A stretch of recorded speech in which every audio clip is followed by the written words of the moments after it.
All right. Everything seems fine. Cool.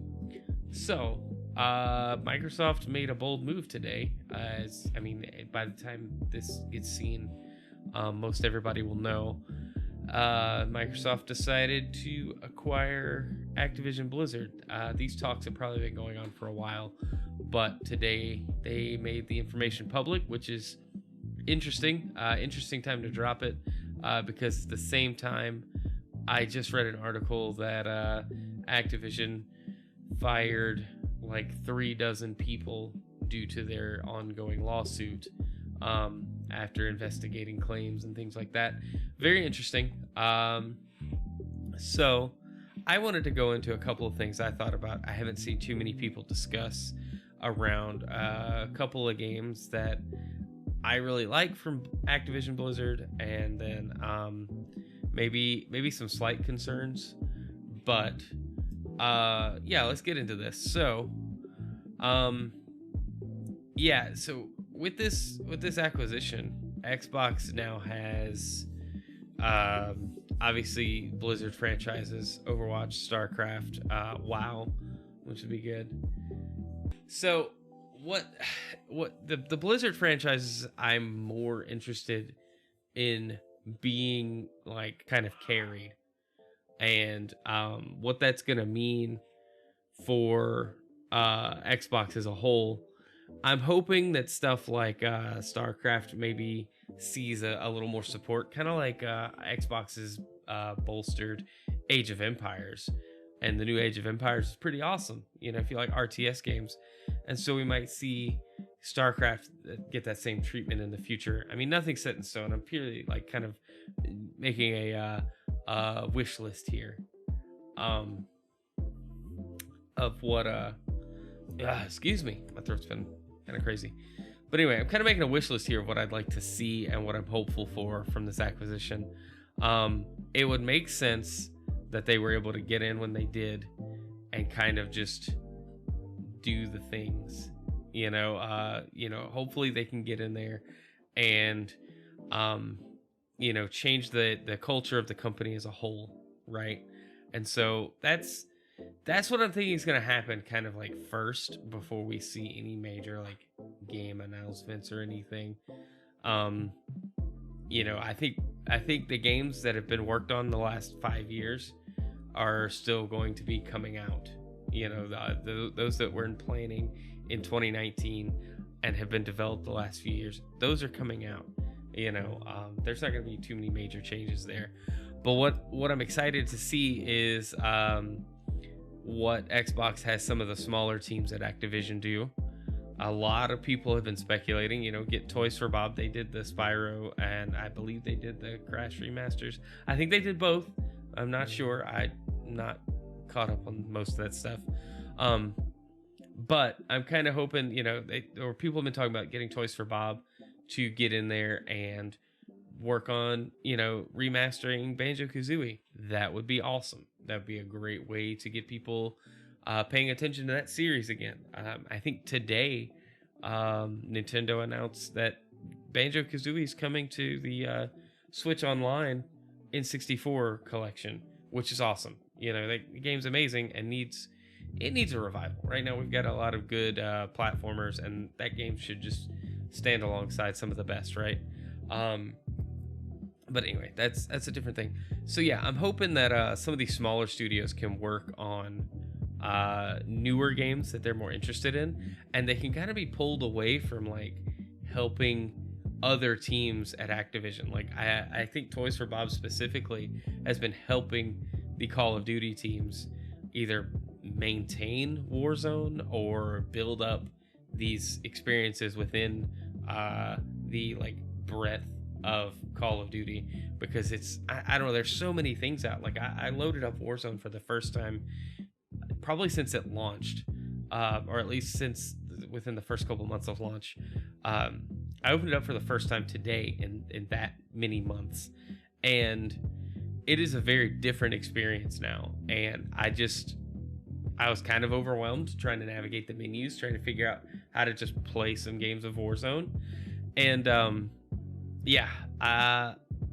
hoping that Xbox can kind of maybe rein some of that in for these teams, and so they can really focus on their games, and then the smaller teams can focus on newer games, or at least reviving IPs that Xbox has kind of just let stay dormant. That would be great, right?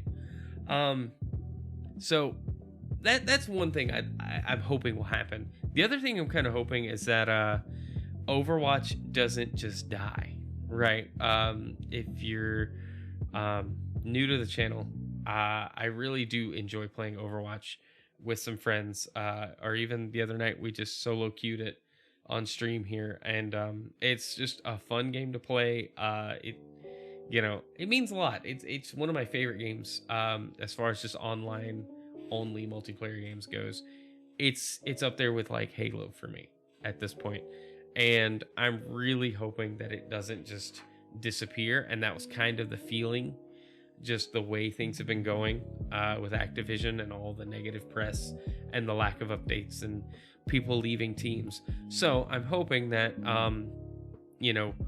we kind of get renewed confidence, maybe from the Overwatch team themselves, or from the from like Activision Blizzard, about the franchise going into the closure of this deal next year. So I think we were going to get a few updates on Overwatch 2 throughout the year, or we were going to get like the bad news that it might have been canceled and everything. I just really hope that franchise comes back.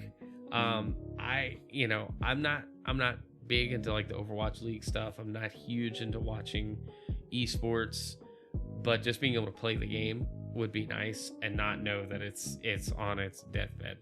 I feel like Microsoft can do these things. I feel like they wouldn't have acquired this company if they didn't feel like they could utilize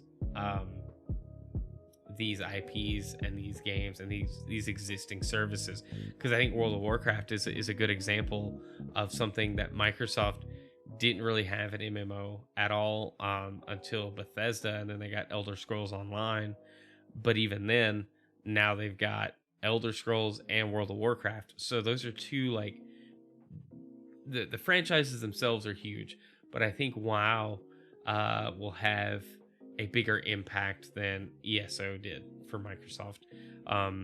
Not saying like anything's wrong with ESO. I don't really play either of those games, to be honest. I'm not the biggest MMO person, but seeing what Microsoft can kind of bring to these teams, and what the teams can then work on, I guess, without fear of layoffs and budget cuts, and just I'm really just hoping this breathes fresh air into all of these franchises, right? Some things I'm hoping kind of get revived. It would be nice to see Heroes of the Storm maybe worked on again. I don't even know if the game's still available, if it's live. I'm hoping it doesn't just get axed, because again, that was a fun game to play. Many years ago, we played it on this channel. Well, not this channel on Twitch, but we played it on stream back in the Mixer days, and really enjoyed it. We used to have MOBA Mondays, if you guys remember that. That was a long time ago. Those were some fun times. And so I guess overall, I'm just hoping that Microsoft can just, like I said, just breathe new life into some of these IPs and studios, and kind of bring that culture shift that Activision has needed for probably 15 years or more, out of the kind of just hurry up and do it and put microtransactions in it and all this other stuff. Yeah, I think I think if this deal doesn't go through, there's not a lot of hope for Activision unless some other company buys them or merges with them. And I'm not big on companies just buying other companies, but I think Microsoft buying, like acquiring Activision Blizzard is a much more productive merger than somebody like Tencent or Epic, which is actually owned by Tencent. Like, I don't think anybody else could actually come up and like get Activision and people be at least happy with it. Because I mean, if you're on the Xbox side, as far as like the fandoms go, the Xbox fans are like super pumped about this. I like Xbox a lot more than I do PlayStation, but I play just about anything. Once I get a PS5, we're probably going to be streaming a lot of PS5 games. Like, that's gonna happen. But as an Xbox, like primarily Xbox player, the biggest news out of this was in the article, they said that they would try to push as many titles as they could once the deal's over. Push as many titles as they could to Game Pass. And so that makes Game Pass suddenly like, how do you not recommend that to somebody? Some people have talked about price increases coming from this. Some people have talked about, they're going to add another tier to Game Pass. It's all speculation. Nothing's been set in stone. We still got to wait for this deal to close out completely. But I don't think Microsoft would have put up $70 billion if they didn't think that it was, basically a done deal. It's just the regulatory time period that they have to deal with now and all the red tape. I don't know. I don't think I'm personally going to see any major benefit from this like acquisition, except Game Pass value going up, which is a big deal. But I'm still holding on that Overwatch just gets kind of a boost. Overwatch 2 happens. Maybe it gets delayed a little longer or whatever. But I'm just hoping that when it does come out, it's not going to be a joke. Because that's where the franchise kind of feels right now. That's where the game that's out right now kind of feels. They're not, I don't know, it just doesn't feel like they're communicating as much as they used to, and that's always a red flag when you have a team that's very open on social media and you're constantly being updated with stuff, and then you don't see like the account posting new stuff regularly, and you don't see a whole lot of videos. And then it's just like, oh, well, it turns into like, oh, it's been like a month, a couple of months. Oh, this event came out, but it's a few days late, and you're just really concerned about what's happening to any game that you like when that happens. And so I'm hoping that doesn't become the case for Overwatch. And so far, I'm hopeful. I'm an optimist. I'm believing the best in this situation. But the Game Pass value is about to go through the roof, y'all. And if you get in now, you might save some money. I don't know. I don't think the price would go up too much more than it is for Ultimate, unless they, start adding maybe first party DLC included with that. It's just, to me, it's up in the air, right? But yeah, that's where I stand on this whole thing with Activision Blizzard. I think it's good for Activision, like the development teams for those games that Activision owns. I think they're going to get a renewed kind of confidence. The shift in culture is going to be great for them, and hopefully we'll see that in the upcoming projects that they're working on and will be working on. So yeah, that's it.